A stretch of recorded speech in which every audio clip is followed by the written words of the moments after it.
So here are the three mistakes that beginner readers often make, and I want you to avoid this, okay? So number one is you came into reading with your own predetermined story. So how does that go? Oftentimes you will have clients or audience that really want to tell you a story before you start all reading. You'll be like, here's what happened, here's who and who involved in this situation, and yada yada yada. And then sometimes you can't help but already forming a narrative instead of coming from this neutral, objective ground of reading.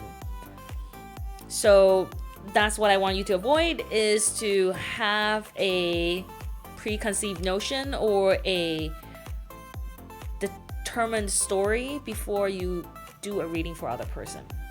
Number two is that after you pull all these cards and you gave an explanation, you try to fit your reading into the other person's story. How does that work? This actually really grinds my gear, by the way, because sometimes I'll run into readers where as they were explaining cards, they saw this confused look on my face. Instead of giving the whole reading first, they would be like, what do you think? And then they would ask a bunch of leading questions that make me feel like they're trying to fit the card into an aspect of my life or a part of my story, and I super dislike that. Just give me the whole reading and let me determine which part fits in where, instead of asking all these leading questions. So this is what I need you to avoid like a plague. Number three, do not sell fear, okay? Like whatever you do not sell fear.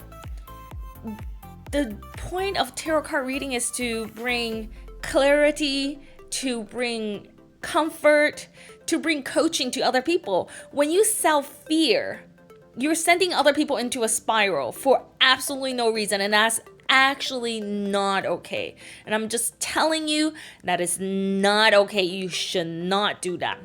So these are like my three absolute things where I wish new beginners would avoid. So I hope you will take notes and then really apply to your reading, because that is really what separates beginners with people who are great at their readings. Thank you so much for listening. I'll see you next time.